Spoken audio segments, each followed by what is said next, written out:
part 2 of front brake pads and rotors replacement on a 2016 to 2023 Toyota Tacoma. This is going to be the installation process. In part 1, I showed you how to take everything apart, showed you the tools that you needed, and gave you some tips as we did it. Here on part 2, we're going to put everything back together. I'm going to show you the tools that you need and give you some tips as well. So, first off, let's get a rotor. I'm going to reuse the one we took off, but you are probably going to use a new one. We need to get a abrasive pad, or I'm going to use sandpaper in this situation. We want to get all the burrs or unevenness, clean off the inside of the rotor, where the inside of the rotor is going to meet the hub assembly itself. Make sure that is free of debris and burrs. So use something coarse to clean this off like I am right here. So clean the hub assembly, clean off the outside of the rotor where the rim is going to set up to the rotor itself. Make sure everything is nice and cleaned off before you install it. So here we go. Let's put the rotor on. I like to use one lug nut the furthest away from the caliper as possible. Put it on that stud. This will hold the rotor in place when we're installing everything so it doesn't wobble around and make it more difficult to get everything to line up properly. So one lug nut on a stud, tighten it up hand tight, doesn't need to be too tight. With that all together, let's go ahead and grab the caliper, take it off the bungee cord. I have it on here, but hopefully you got the S hooks before you did the job to make it easier for yourself. Those work really good. Now, before we install the caliper onto the knuckle, we need to make sure we clean the inside of the caliper where the brake pads are going to move. So the flat surface of the side of the pads are going to slide in and out on the side of the caliper itself. So we need to make sure we get all the old grease off, make sure it's a nice clean surface before we put new grease on it while we're inserting the pads later on in the process. Now we're going to place the caliper over the rotor and onto the spindle or the knuckle. We're going to tighten down the 17 millimeter bolts that fasten the caliper to the knuckle just using our fingers for now. Get everything lined up, get it loose before we torque down these bolts.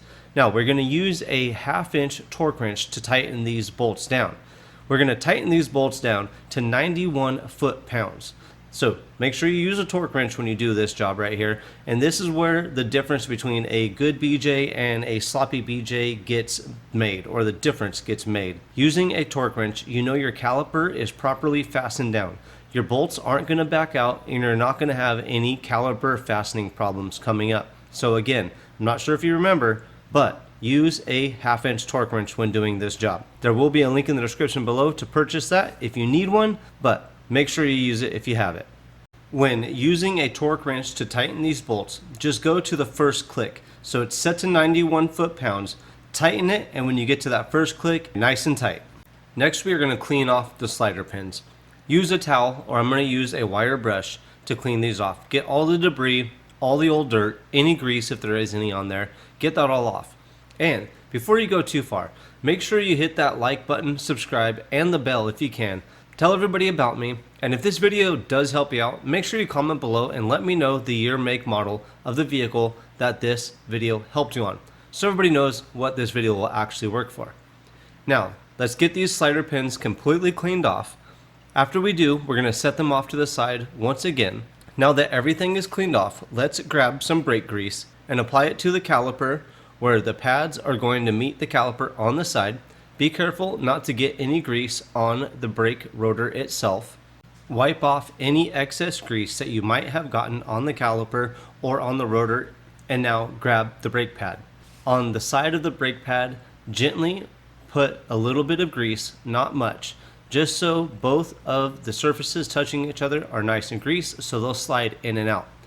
The one downside I think to using grease on the side of the pads is the possibility of road grime or brake dust building up on that grease and hampering the movement or jamming the movement of the brake pads. According to manufacturer, they do recommend greasing the caliper and the pad where they meet inside the caliper. With the brake pads in, before we put the slider pins in, let's put the lower or the bottom spring between the brake pads first. This will make it a lot easier and probably the only way to install this spring. So get this spring on. This is the spring that pushes the brake pads off the rotor when you let go of the pedal in the truck. Make sure this spring is on first. After you get it on there, slide the slider pin through the caliper, through the brake pads, and through to the back side of the caliper. Now let's move on to the top slider pin and slide that one in as well. You don't use any grease on the slider pins. With both the slider pins pushed in all the way through the caliper and both brake pads, let's install the spring that holds or locks the slide pins into place. If this is bent or doesn't look anything right, make sure it gets replaced before you get back on the road. You don't want to do a sloppy brake job and end up doing damage to your vehicle, or at worst, harming yourself because your brakes failed because of something small like this. We're almost done. One thing I like to do when I take brakes apart is to take a lot of pictures if I'm not making a video. So when I get to a point when I'm putting something back together and I have a question of where something was at, or if it's in the right location, I could always look at the pictures and remind myself. Here I'm removing the lug nut that held the rotor in place while I assembled everything. You will notice that the bracket holding the brake hose and the ABS sensor is already reinstalled. I actually had a problem with my memory card that went a little corrupt and I had to switch it out, and I forgot to go back and do that part to show you guys. But from here, make sure you have that bracket tightened up before you put the wheel on. That would be the last thing to do before you put the wheel on, but this is not the last step of getting this brake job done. Next, we need to go up into the cabin and press the brake pedal itself. Press the brake pedal until you get a nice firm brake pedal. It doesn't matter if the vehicle is on or not. When you first push on the brake pedal, it should be pretty soft or spongy, and within 3 to 4 pushes, it should be pretty firm. After you do that, go back under the hood, make sure the fluid reservoir is topped off up to the full line, and if you followed all the procedures in this video, or you did it exactly how I did it in this video, you do not need to bleed the brakes.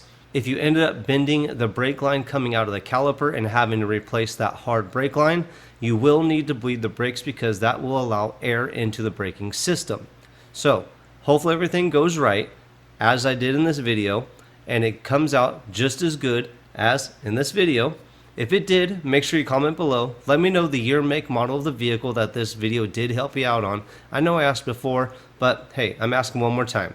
If you know somebody with a Toyota Tacoma, make sure you pass this video along to them, and make sure you check out the video library because I have a ton more videos on this Toyota Tacoma, from the emissions to the air filter, cabin air filter, a lot of stuff. Thanks for checking out Scotty's Hobbies. I'll see you guys on the next hopefully helpful video.